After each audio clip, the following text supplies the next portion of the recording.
നമസ്കാരം. മലയാളത്തിലെ പ്രശസ്ത സംഗീത സംവിധായകൻ ഷാൻ റഹ്മാൻ സംഗീത പരിപാടിയുടെ മറവിൽ ലക്ഷങ്ങൾ പറ്റിച്ചെന്ന പരാതി.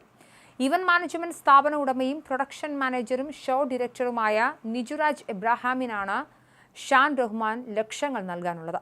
നിജുരാജിന്റെ പരാതിയിൽ എറണാകുളം സൗത്ത് പോലീസ് കേസുമെടുത്തു.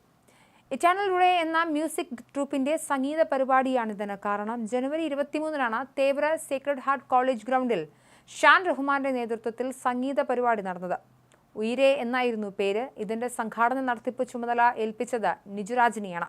35 ലക്ഷം രൂപയാണ് ചെലവായത്. ഇത് മുഴുവൻ നിജുരാജ് ചെലവാക്കി.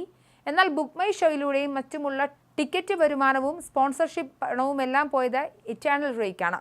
നല്ല രീതിയിൽ പരിപാടി കഴിഞ്ഞു, എന്നാൽ നിജുരാജിന് ചില്ലിക്കാശ് കൊടുത്തില്ല.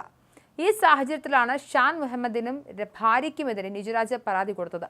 38 ലക്ഷം രൂപ ടിക്കറ്റ് വിൽപ്പനയിലൂടെ ബുക്ക് മൈ ഷോ വഴി കിട്ടുമ്പോൾ നൽകാമെന്ന വാഗ്ദാനത്തിലാണ് ഷോയുടെ നടത്തിപ്പ് നിജുരാജ് ഏറ്റെടുത്തത്. പക്ഷേ ഷോ കഴിഞ്ഞപ്പോൾ പണമൊന്നും നൽകിയില്ല. ഈ പരിപാടിയെക്കുറിച്ച് ദുൽഖർ സൽമാൻ അടക്കം സോഷ്യൽ മീഡിയയിലൂടെ പോസ്റ്റിട്ടെന്നും അതിലൂടെ നിജുരാജിന്റെ സ്ഥാപനത്തിന് വേണ്ടതെല്ലാം കിട്ടിയെന്നും ഷാൻ പറയുന്ന ഓഡിയോയും പുറത്തു വന്നിട്ടുണ്ട്. പണം ആവശ്യപ്പെട്ട് ഷാനിനെയും ഭാര്യയെയും നിരവധി തവണ നിജു വിളിച്ചു. ഇനി ഭാര്യയെ വിളിച്ചാൽ ഹരാസ്മെന്റിന് കേസ് കൊടുക്കുമെന്ന ഭീഷണിയും ഷാൻ നടത്തുന്നു. വിനീത് ശ്രീനിവാസന്റെ സുഹൃത്ത് എന്ന നിലയിലാണ് ഷാൻ സംഗീത ലോകത്ത് സജീവമായത്. നിരവധി ഹിറ്റുകൾ സമ്മാനിച്ച സംഗീത സംവിധായകനാണ്. കോടികളാണ് വരുമാനമുള്ളത്. ഇത്തരമൊരു കലാകാരനാണ് നിജുരാജിനെ വെട്ടിലാക്കുന്നത്.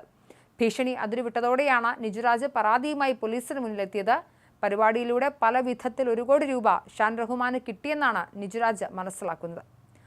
മറുനാടൻ മലയാളിയാണ് വാർത്ത ആദ്യം പ്രേക്ഷകരിലേക്ക് എത്തിച്ചത്. നിജുരാജ് ഷാൻ റഹ്മാന്റെ വാക്ക് കേട്ടാണ് എഗ്രിമെന്റ് പോലുമില്ലാതെ ഷോ ചെയ്തതെന്നും എന്നാൽ തനിക്ക് ചെലവായ കാശ് പോലും തരുന്നില്ല എന്നും നിജുരാജ് പറഞ്ഞു.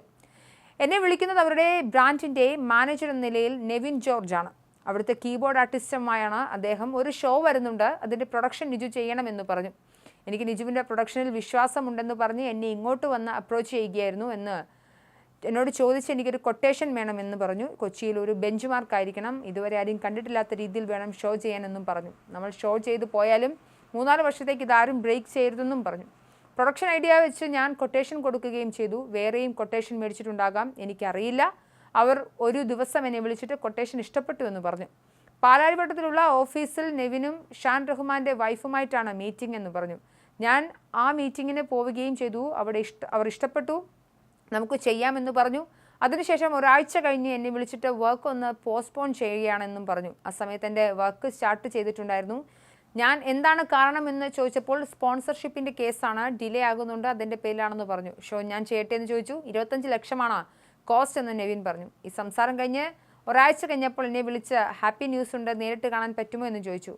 ടൈറ്റിൽ സ്പോൺസർഷിപ്പ് ആയി. 35 ലക്ഷത്തിൻ്റെ സ്പോൺസർഷിപ്പ് ഉണ്ടാകും, അത് ഇവരുടെ സൈഡിൽ നിന്നുണ്ടാകും. അതുകൊണ്ട് ഈശോയുടെ 40% പ്രോഫിറ്റ് അവർക്ക് കൊടുക്കണം എന്നും പറഞ്ഞു. ഞാൻ ഓക്കെ പറഞ്ഞു, കാരണം അവരുടെ കോസ്റ്റ് 25 ലക്ഷമായിരുന്നു എന്നോട് പറഞ്ഞിരുന്നത്.